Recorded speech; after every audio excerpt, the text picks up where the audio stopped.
오늘 우리 같이 나눌 말씀은 창세기 3장 14절, 15절, 2절 말씀입니다. 제가 봉독하겠습니다. 여호와 하나님이 뱀에게 이르시되 네가 이렇게 하였으니 네가 모든 가축과 들의 모든 짐승보다 더욱 저주를 받아 배로 다니고 살아있는 동안 흙을 먹을지니라. 내가 너로 여자와 원수가 되게 하고 내 후손도 여자의 후손과 원수가 되게 하리니 여자의 후손은 내 머리를 상하게 할 것이요 너는 그의 발꿈치를 상하게 할 것이니라 하시고. 아멘.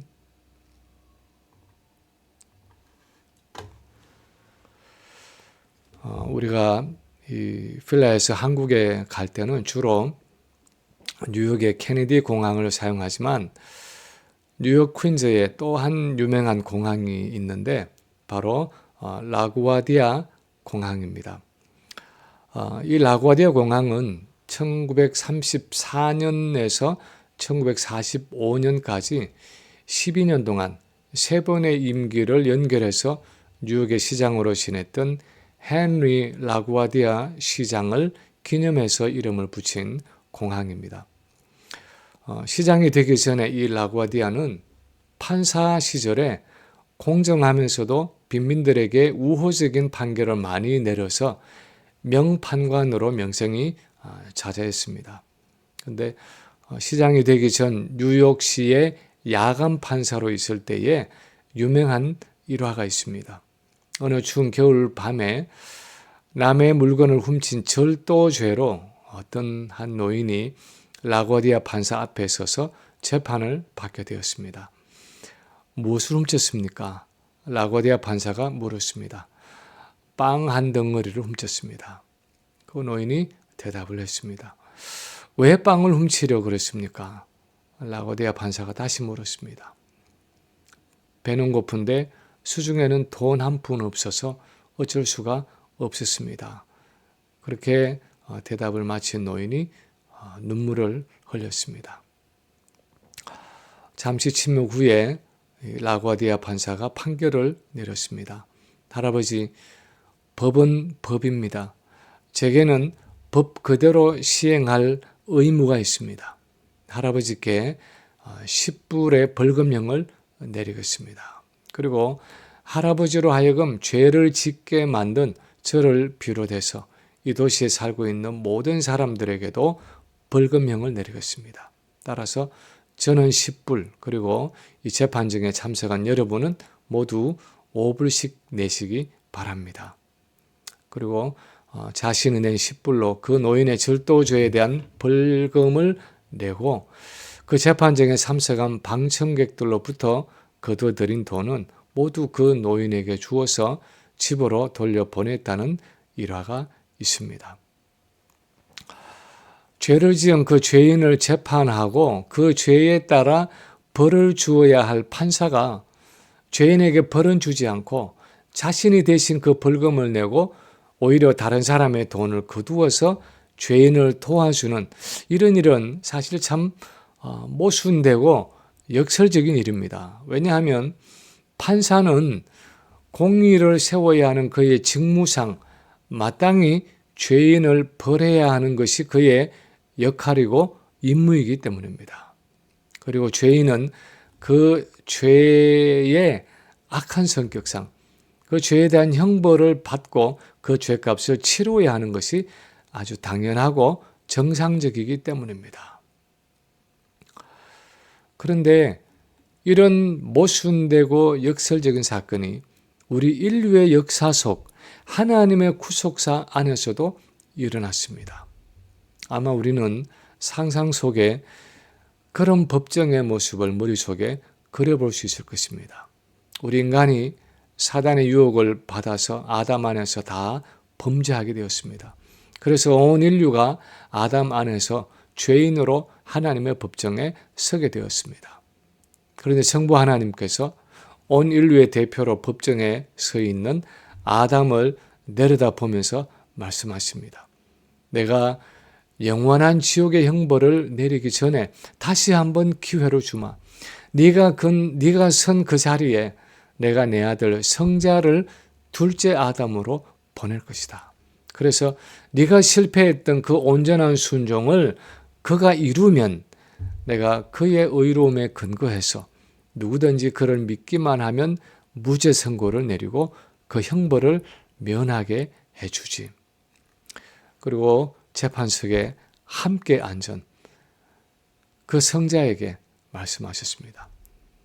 내가 사랑하는 저 인류를 위해서 아담이 실패한 그 온전한 순종을 네가 대신 이루고 돌아온다면 그 의를 원하고 받아들이는 자는 내가 누구든지 구원해 주마. 삼위 하나님이 그 법정에 계셨습니다. 그리고 인류의 구원을 위해서 서로 간에 언약을 맺으셨습니다. 그리고 그 약속에 따라서 하나님이 우리 인류의 구원을 이루어 가셨습니다. 그것이 지난 주일에 잠시 언급했던 삼위 하나님 사이의 구속의 언약이었습니다. 그런 언약 때문에 오늘 본문에 나타나는 일과 같은 아주 특이한 사건이 인류의 역사 속에 일어날 수 있었습니다. 아담의 범죄 후에 사단에게 주어진 오늘 이 본문 속에는 하나님의 구원의 역설이 들어있습니다. 결코 일반적인 상식으로는 이해할 수 없는 아주 독특한 하나님의 모습, 그 하나님의 행동이 나타나 있습니다. 소위 원시 복음이라고 우리가 말하는 이 짧은 구절 속에 예수님이 몸을 입고 오신 그 성탄에 대한 어떤 메시지가 들어 있습니다. 그것이 무엇입니까? 첫 번째로 오늘 본문이 말씀하는 것은 놀랍게도 하나님은 인간의 범죄 후에 여전히 범죄한 그 죄인의 편에 서 계셨다는 사실입니다. 하나님이 인간이 범죄한 후에도 여전히 이 범죄한 죄인의 편에 서 계셨다는 사실입니다.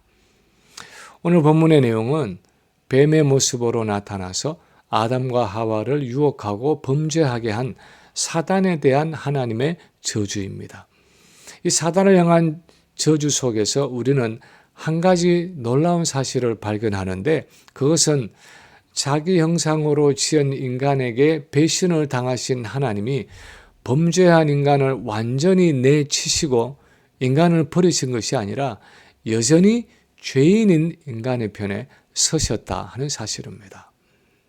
15절 말씀에 보면 하나님은 뱀과 여자, 뱀의 후손과 여자의 후손 사이에 적대감을 두겠다고 말씀하고 계십니다. 원수 관계로 만드시겠다는 것입니다. 사단이 방금 자기 편으로 만들어서 하나님을 반역하게 만든 그 인간과 사단 사이를 다시 갈라놓아서 언젠가 인간을 사단의 손에서 구원해 내시겠다는 것입니다.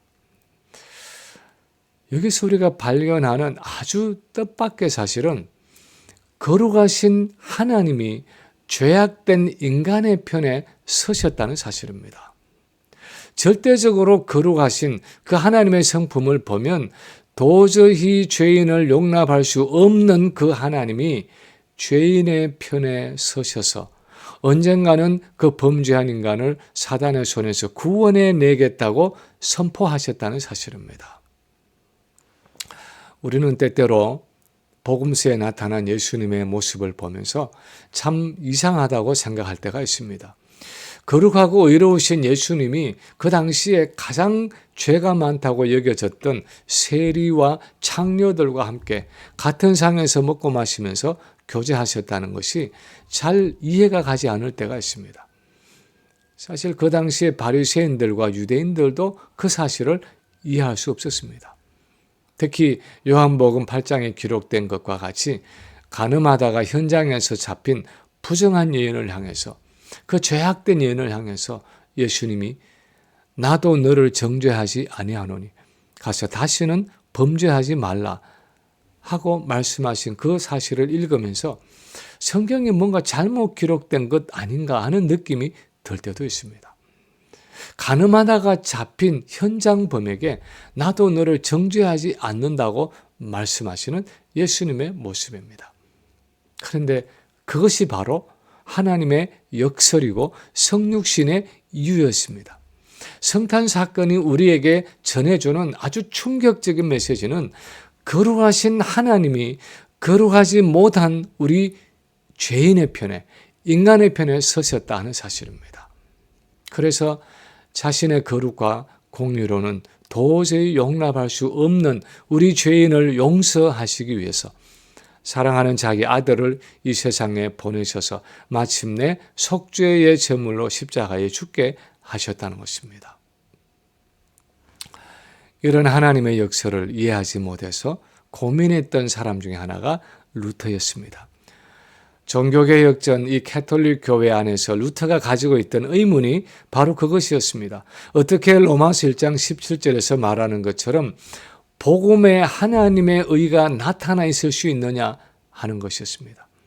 루터가 보기에 거룩하신 하나님이 불의하고 죄악된 인간 편에 서신다는 것은 그 하나님의 성격상 불가능했습니다.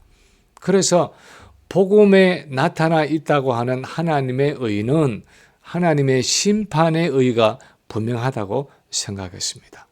그래서 자신은 하나님의 심판과 형벌을 받을 수밖에 없다고 생각했습니다. 루터에게는 그리스도의 오심이 기쁜 소식이 아니었습니다. 그것은 자신을 향한 심판과 형벌의 두려운 소식이었습니다. 그런데 나중에 루터가 발견한 것은 그 하나님의 의는 심판의 의가 아니라 구원의 의라는 사실이었습니다. 다시 말하면 예수 그리스도 때문에 거룩하신 하나님이 죄인의 편에 서셨다는 사실입니다. 그것을 위해서 예수님이 이 세상에 오셨다는 것입니다. 그래서 결국 하나님은 죄인을 구원하시는 하나님이라는 사실이었습니다. 도저히 믿어지지 않는 이 역설적인 사실이 바로 루터에게 복음이 되었고, 그래서 그가 새롭게 발견한 이 사랑의 하나님, 은혜의 하나님을 손에서 놓을 수가 없었습니다. 이런 하나님을 발견한 것이 바로 루터의 브레이크스루였습니다. 그 전에 보지 못했던 아주 파격적이고 역설적인 진리였고, 그래서 그는 자기의 목숨을 걸고 그 개혁의 길을 끝까지 갈 수 있었습니다. 우리는 이런 하나님을 알고 있습니까? 이런 역설적인 하나님에 대해서 알고 있습니까?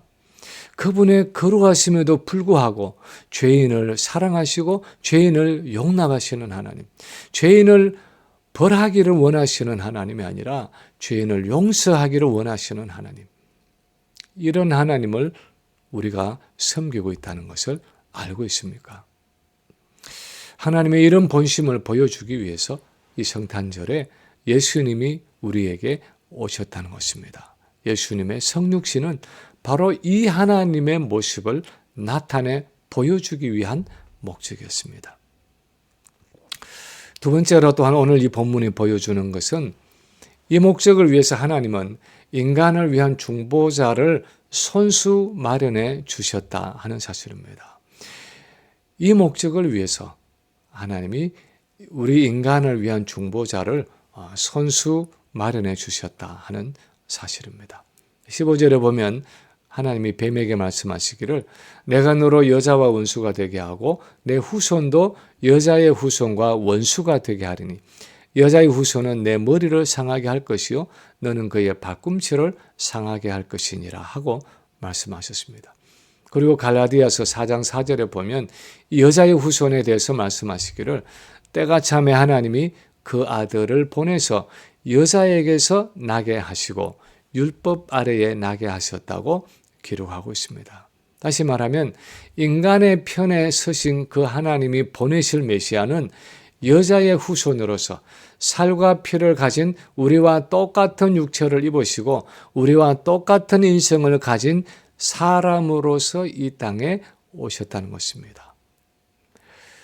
12세기경 영국의 캔터베리의 주교였던 안셈이라는 신학자가 Cur Deus Homo라는 논문을 썼습니다. 우리말로 번역하면 왜 하나님이 인간이 되셨는가 하는 제목입니다.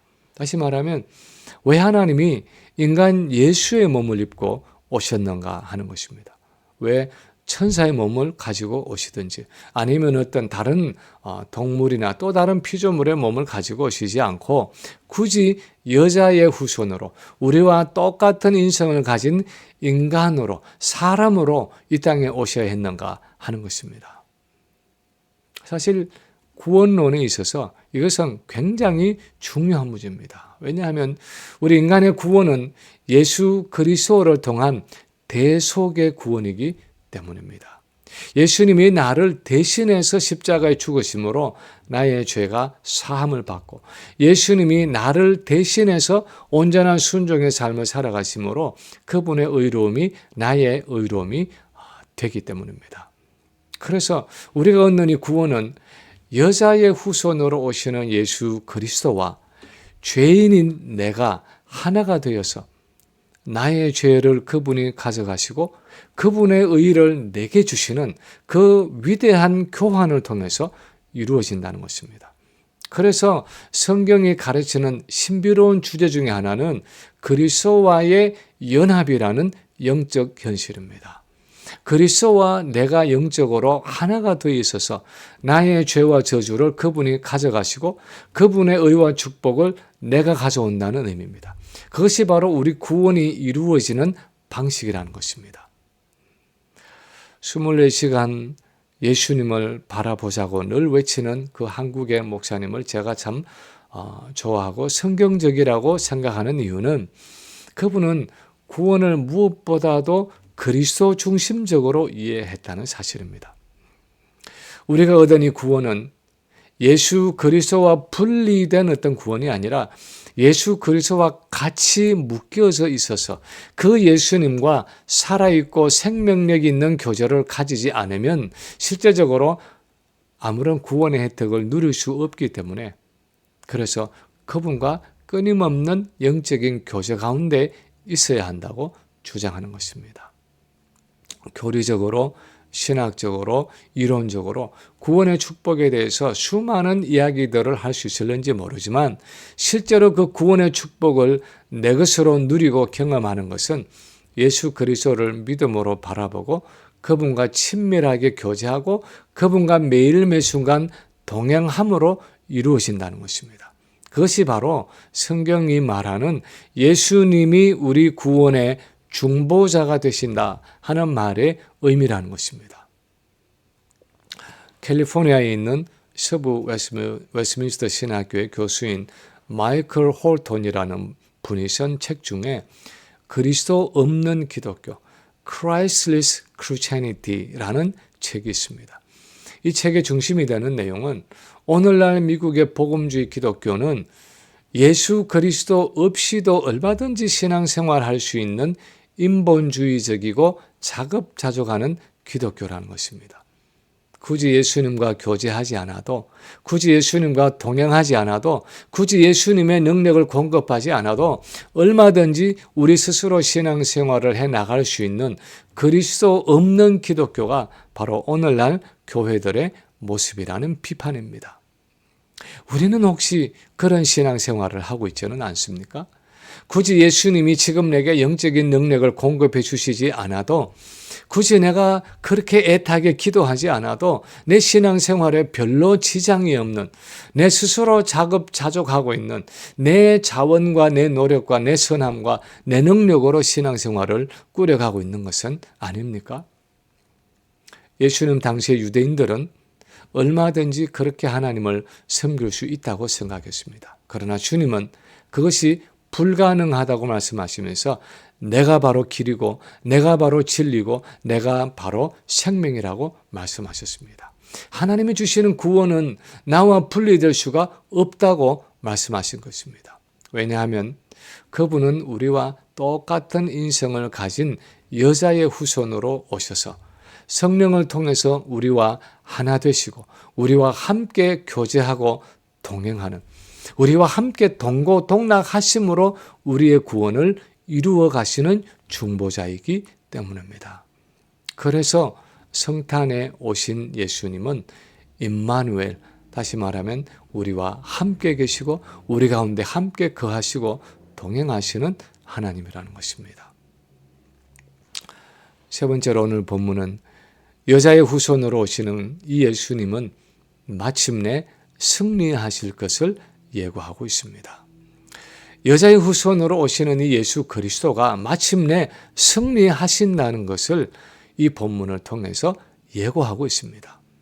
15절 마지막에서 하나님은 뱀에게 여자의 후손은 내 머리를 상하게 할 것이요 너는 그의 발꿈치를 상하게 할 것이니라 하고 말씀하셨습니다.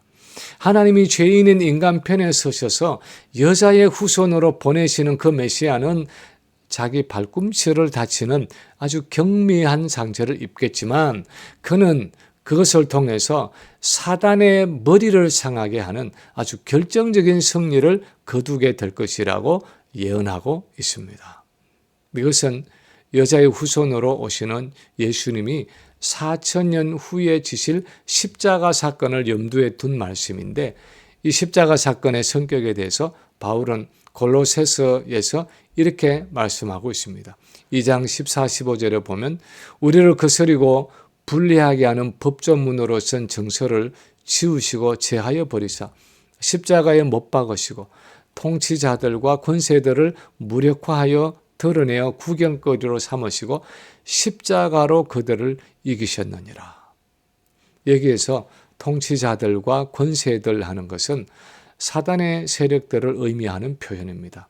마치 전쟁에서 패배한 적군들의 무장을 해체하고 옷을 벗겨서 수치스러운 구경거리로 만들어서 성문 안으로 끌고 들어오는 개선장구처럼 예수님의 십자가 사건은 사단에게 결정적이고 치명적인 승리를 거두는 사건이 된다는 것입니다. 그렇게 그런 사건이 되었다는 것입니다. 성탄절로 시작되는 예수님의 초림은 여자의 후손으로 오시는 예수 그리스도를 통한 하나님의 승리를 예고하는 사건이었습니다. 그래서 예수님의 지상사역에서도 이미 하나님의 나라가 임했다라고 말씀하셨고 강한 자인 사단이 결박되었다고 말씀하셨습니다. 예수님이 성령의 능력으로 귀신을 쫓아내는 그 사건들은 바로 강한 자를 결박하고 그 세간을 늑탈하는 예수님의 승리를 나타내는 사건들이라고 말씀하셨습니다. 성탄은 전능하신 하나님이 예수라는 아주 연약한 사람의 몸을 입고 이 땅에 오신 사건이었습니다. 아기의 몸으로 태어나서 말구유에 누워진 그 예수님의 모습은 어떻게 보면 한없이 나약하고 부드럽고 때로는 보잘것없는 인간의 모습이라고 생각하는지 모르겠습니다. 그러나 그렇게 낮아지고 연약한 인성을 입고 여자의 후손으로 오신 예수님이 사실은 사단의 나라에 치명타를 입히고 하나님의 나라를 회복하는 왕으로 승리자로 이 세상에 오셨다는 것입니다. 그분의 연약해 보이는 삶과 처참해 보이는 그 십자가의 죽음은 바로 죄와 사단에 대한 승리를 가져다 준 치명적인 사건이라는 것입니다. 오늘날 우리 주변을 돌아보면 사실 얼마나 악이 득세하고 죄가 판을 치고 불의가 승리하는 듯한 세상을 우리가 살아가고 있지 않습니까? 러시아의 무모한 전쟁으로 얼마나 많은 무고한 사람들이 죽고 전 국토가 황폐해지고 얼마나 많은 불의와 죄악이 행해졌습니까? 그런데도 지금 러시아가 다른 유럽 국가들까지도 조심하라고 오히려 큰 소리를 치고 있습니다. 하마스가 이스라엘의 민간인들에게 행한 그 짐승같이 잔인한 짓들을 보면 어떻게 하늘나라에서 이런 일들이 일어날 수 있는지, 어떻게 저런 자들이 아직도 살아있는지 정말 하나님이 너무 무심하다고 생각될 때가 있지 않습니까? 세상은 나날이 악해져 가는데 정직하고 선하고 진실하게 살고자 하는 사람은 오히려 핍박을 받고 손해를 보고 실패하는 것 같은 세상을 우리가 살아가고 있습니다. 그러나 성탄이 우리에게 주는 메시지는 절대로 그렇지 않다는 것입니다. 여자의 후손으로 오신 예수 그리스도는 십자가에서 이미 사단에 대해서 결정적이고 치명적인 승리를 거두셨기 때문에 우리의 눈에 보이는 이 현실이 전부가 아니라는 것입니다. 보이지 않는 영적인 세계에서는 승리자이신 예수 그리스도가 이 땅을 다스리고 계시고 마침내 때가 되었을 때 재림하셔서 그 모든 죄악을 심판하시고 사단의 세력을 멸망시키고 그분의 나라를 회복하신다는 것입니다. 성탄은 그 무엇보다도 사단에 대한 승리자로 이 땅에 오신 여자의 후손인 예수 그리스도가 주시는 승리를 바라보게 하는 절기라는 것입니다. 세계를 정복하려던 꿈을 가지고 승승장구하다가 마침내 워털루 전쟁에서 완전히 패배한 이 나폴레옹은 우리가 아는 것처럼 죽기 전까지 세인 헬레나 섬에 유배되었습니다. 아주 지독한 독서가였던 나폴레옹은 인생 말년에 그 유배지에서 성경을 많이 읽었다고 합니다. 그리고 죽기 전에 자기 부하였던 버틀러 장군에게 이렇게 말을 했습니다. 나는 총과 칼 그리고 대포로 세상을 정복하려고 했으나 실패했다. 그러나 나사렛 예수는 바늘 하나 들지 않고 사랑으로 온 세상을 정복했다. 이 성탄절은 예수님을 승리자로 바라보게 하는 절기입니다. 우리는 이 성탄의 절기에 이렇게 죄가 만연하고 악이 득세하는 것 같은 세상에서도 믿음의 눈을 들어서 사단에 대한 승리를 거두시고 지금도 그분의 사랑과 겸손으로 이 세상을 다스리시는 그 승리자 예수 그리스도를 바라볼 수 있어야 하는 것입니다. 말씀을 마칩니다. 이 성탄의 절기에 예수님이 여자의 후손으로 이 땅에 오셨다는 것은 많은 것을 의미합니다. 그러나 그 중에 가장 중요한 것은 하나님이 죄인이 된 우리 편에 서셨다 하는 사실입니다. 걸어가신 그분이 범죄한 인간 편에 서셔서 오히려 여자의 후손으로 오실 메시아를 약속하셨다는 사실입니다. 그리고 그 메시아를 우리와 똑같은 인성을 가지고 이 땅에 태어나게 하셔서 우리의 죄악을 위해 대신 죽으시고 우리를 대신해서 온전히 순종하게 하심으로 우리의 구원을 이루어 주셨다는 사실입니다. 그리고 그 메시아는 사단에게 치명타를 입히는 결정적인 승리자로 이 땅에 오셨다는 사실입니다. 그분의 초림은 이미 그 승리를 우리에게 가져왔고 그분이 재림하셔서 마지막 승리를 거두기까지 우리는 승리하신 주님이 주시는 은혜와 능력 가운데 이 땅을 살아가고 있다는 것입니다. 2023년도 또 한 번의 성탄절을 기다리면서 여자의 후손으로 오신 주님을 다시 한번 기억하고 감사하고 찬양하며 승리를 노래할 수 있는 절기가 될 수 있기를 우리 주님 이름으로 간절히 축원합니다.